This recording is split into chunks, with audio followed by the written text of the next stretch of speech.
Terima kasih Anda masih bergabung bersama kami dalam program Dialog Legislasi, Kualitas dan Mutu Pendidikan Pasca Pandemi COVID-19.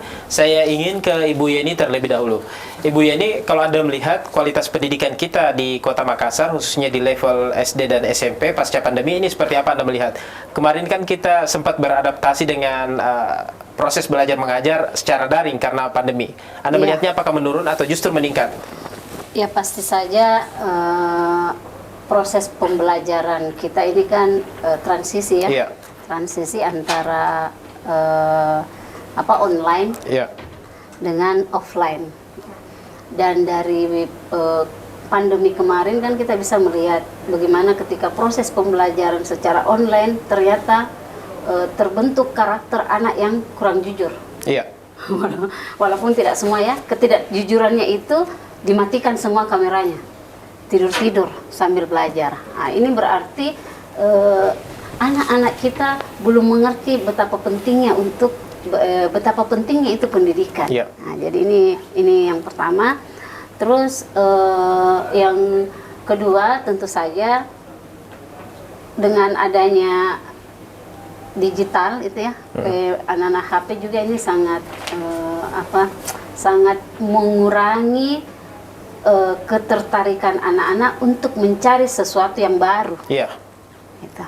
Jadi mereka dilenakan, dia terlena dengan media yang digunakan pada saat pembelajaran. Baik, Pak Mahmud, ini kita dilema dengan pandemi juga. Karena di satu sisi kita harus beradaptasi dengan kemajuan teknologi, tapi di satu sisi transfer knowledge-nya dapat, tetapi karakter buildingnya juga masih agak minim. Kalau Anda melihat dari perspektif Dewan Pendidikan, bagaimana Anda menilai? Saya ingin dari awal ya terkait dengan mutu pendidikan di pasca pandemi. Kalau kita ingin mengatakan apakah itu ada penurunan, tentu saja ada. Pasti ada dari kualitas mutu pendidikan kita. Begini, dalam proses pembelajaran itu ada yang harus dicapai, ada target yang harus dicapai. Setiap pembelajaran ada target-target tertentu yang harus dicapai. Nah, ada dalam proses pembelajaran ada namanya ketuntasan belajar minimal. Ini harus dicapai. Minimal harus dicapai dalam proses pembelajaran. Lalu bagaimana mau dicapai kalau misalnya tadinya kita belajar 2 jam, menjadi 1 jam karena waktu yang demikian singkat untuk proses pembelajaran. Pastilah sehingga kemudian ketuntasan belajar minimal ini tidak akan bisa tuntas seminimal apa yang ditargetkan pada saat proses pembelajaran. Ini semua berpengaruh pada mutu. Nah, itu arahnya ya. Kemudian lalu bagaimana dengan teknologi? Ya, perlu tidak bisa dipungkiri bahwa masih ada di antara guru kita masih gaptek. Bahkan masih ada guru kita hanya memiliki HP yang abal-abal yang tidak bisa Android misalnya dan sebagainya. Tentu ini banyak sekali pengaruhnya dalam peningkatan mutu kita. Di samping itu, siswa kita juga memang dalam proses pembelajaran selama daring itu dia hadirnya di awal setelah dia ambil kesempatan bisa menggunakan dia istirahat, dia tidur misalnya. Dan ada pernah mengatakan sekolah paling banyak 10% anak ada dalam kelas ketika dia dalam proses pembelajaran. Itu artinya bahwa pemahaman anak terhadap materi yang diberikan oleh guru tidak akan maksimal. Ini kalau saya melihat ya, kita bersyukur bahwa hadir Wali Kota Makassar dengan mencanangkan metaverse pendidikan luar biasa kalau itu bisa terjadi. Segala kegiatan aktivitas proses pembelajaran dan sebagainya termasuk administrasi, manajemen guru dan sebagainya, manajemen sekolah itu bisa diintervensi dengan metaverse sehingga benar-benar bisa. Tetapi masalahnya kemudian ya tentu ada juga karena ya tidak semua juga bisa dilakukan dengan semudah apa yang kita perkirakan, adalah hambatan-hambatan.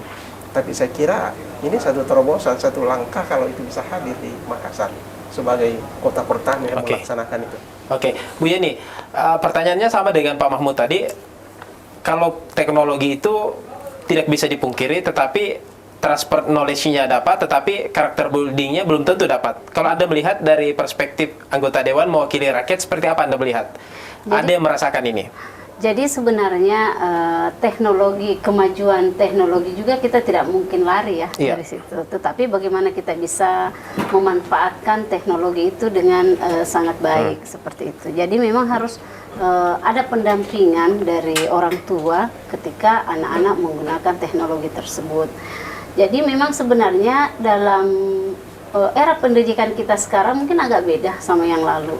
Karena kalau yang lalu itu kan ketika peserta didik ingin mencari jawaban dari soal-soal kan harus membaca buku. Betul. Sekarang kan sudah ada Google dan tante Google. Jadi segala sesuatu tentang materi pembelajaran itu sangat mudah dijangkau oleh anak-anak. Jadi memang kita lebih fokus kepada bagaimana pembentukan karakternya. Karena pembentukan karakter itu tidak bisa dilakukan oleh digital. Yang lebih penting sebetulnya yang mana? Pembentukan karakter apa transfer knowledge-nya sebetulnya kalau dalam dunia pendidikan? Harus dua-duanya? Harus dua-dua. Karena kita tidak bisa, kita juga tidak bisa bilang cuman karakter tetapi mereka tidak berilmu. Jadi dia juga harus punya ilmu pengetahuan. Tetapi yang memang lebih didahulukan adalah karakter itu sendiri. Karena ilmu itu kan dengan zaman sekarang dengan kecanggihan teknologi itu sangat mudah untuk didapatkan oleh anak-anak. Pak Mahmud, bagaimana kalau kemarin di pandemi ini kan kita full menggunakan teknologi Zoom ataupun ruang-ruang virtual lainnya. Lantas peran guru di dalam pembentukan karakter saat pandemi kemarin itu Anda melihatnya bagaimana? Itu yang menjadi masalah. Karena pembentukan karakter, mengajarkan karakter ini harus bukan didampingi. ritual. Karena karakter itu harus diberi contoh. Guru itu adalah orang yang digugu, orang yang dicontoh, diteladani. Sehingga bagaimana bisa bagaimana bisa memberi contoh, bagaimana bisa memberi teladan kalau dia tidak hadir di hadapan siswanya. Itu satu persoalan dengan dengan mempergunakan daring selama proses pembelajaran. Sementara karakter itu harus dibangun, misalnya dari TK, SD, SMP itu harus hadir bahkan dalam kandungan juga karakter sudah bisa dibentuk oleh ibu dari yang mengandung itu. Sehingga kalau guru dengan virtual tentu tidak bisa langsung menyentuh bagaimana membentuk karakter mereka. Alat ukur menilainya juga adalah sikap perilaku siswa yang harus dihadirkan secara langsung oleh guru. Ada kebiasaan anak yang dimiliki oleh anak dengan sikap perilakunya, moralnya yang kurang bagus misalnya, dan itu terbawa sudah membudaya di anak sehingga ia menjadi orang remaja misalnya, itu hanya bisa dirubah dengan memberikan kebiasaan. Orang Bugis bilang begini, lele bulu tak lele abiasangnya, lele mau abiasangnya bisa tumpah lele. Artinya kemudian guru harus hadir di hadapan siswa bahwa kita harus berbuat seperti ini yang baik dan diberi contoh, digugu, diteladani. Itu yang harus diberikan secara langsung tanpa melalui virtual, karena ini tidak bisa ditransfer lewat virtual. Baik.